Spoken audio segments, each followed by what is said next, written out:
In the quest for evidence, two researchers from UCLA got more than they bargained for. Carrie Gaynor and Dr. Barry Taff were witness to one of the most celebrated cases in ghost hunting history, the Entity case. It was later popularized in a book and a film called The Entity. But what the real investigators found when they met the victim of the haunting was more bizarre and more compelling than any movie. When I went over to her house, we conducted about a 2-hour interview, and during that time she told us a lot of interesting experiences, but I knew she was holding something back. And at the end of the interview, she finally admitted to us that she was attacked and raped by the ghost. At that time, we thought she was probably crazy. The events that then transpired over the next 10 weeks were chronicled in the Journal of the Institute of Electrical and Electronic Engineers, including the night the investigators went from being skeptics to true believers. The lady screamed out, "It's in my bedroom." We ran in there. She shouted out, "It's over in the corner." We fired our Polaroid camera in the direction that she said. We didn't see anything, but the picture came out bleached out white completely. She shouted out again, "It's in the corner." Again, we fired our camera, and it was bleached out completely. At that point, I thought the camera was just malfunctioning. I waited till she said it was gone, and I took 2 control pictures. Those pictures are perfectly normal pictures. The only difference, she said it was in the corner in the first ones, and in these, she said it was gone. A few moments later, we felt a cold breeze of air coming through the door, accompanied by a horrible stench, a stench so foul, some people were vomiting. We fired the camera in the direction that that breeze was flowing towards us, and again, the picture was bleached out completely, except at the bottom of the doorway, you can see a little round ball of light. A few minutes later, she screamed out, "It's right in front of my face." We fired the camera, and the face was completely obliterated. You can see the curtains behind her. You can see her dress. She shouted out again, "It's right in front of my face." Again, the face is completely obliterated. Now, those were her exact words, "It's right in front of my face." Once again, I wanted a control picture. I waited till she said it was gone, and I took the final picture. And this is a perfect, normal picture. It's just dark because we didn't adjust the setting. There's a scratch on it, which we put on it when we tried to clean it a little bit. But otherwise, it's a normal picture. The only difference between these two, in one, she said it was in front of my face. In the other one, she said it was gone. Even with these pictures, Gaynor still had trouble convincing his colleagues at UCLA that he was on to something significant. Initially, they would say, "Well, you're hallucinating." So then I would look at them and say, "Well, we've got 20 witnesses." And they would say, "Well, then it's obviously mass hallucination." Gaynor returned to the house several times, bringing more researchers with him each time, and the eerie phenomena became even more pronounced.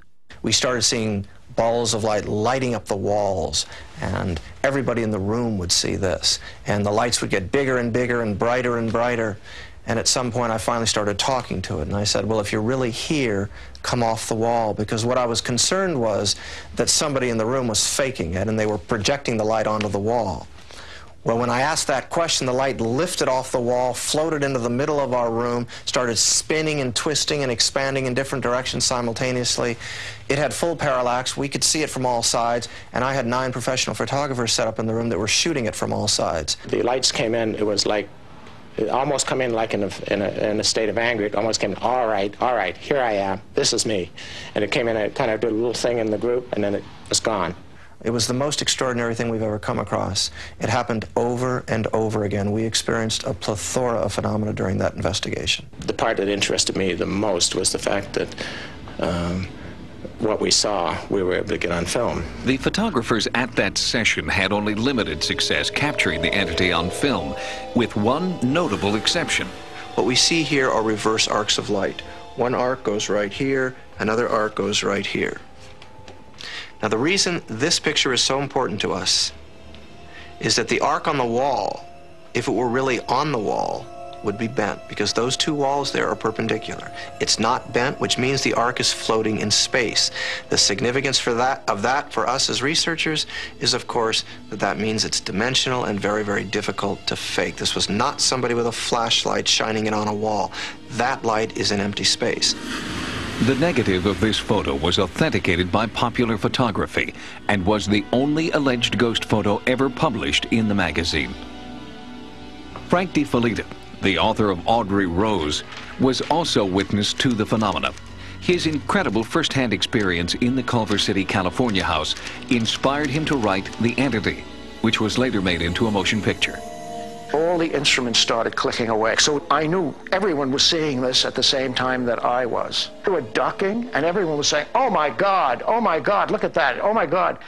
And then Doris started screaming. That was the woman who was being belabored by this creature. Started screaming, I don't want to see your lights, show us yourself. Damn you, show us yourself. She started cursing and swearing at it.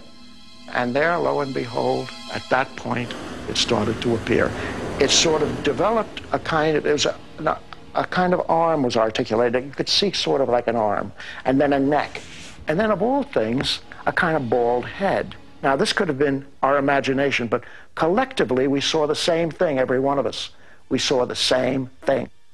But we don't consider our pictures proof of anything. We consider them part of the struggle to gather evidence to try to understand this phenomenon. During our investigations, we spend thousands of hours trying to be in the right place at the right time. In the entity case, for some reason, we were there. We were there at the right time. And we were experiencing the phenomena over and over again. Although some of the people there found it frightening, I found it very exciting and exhilarating. That's what I'm in this for.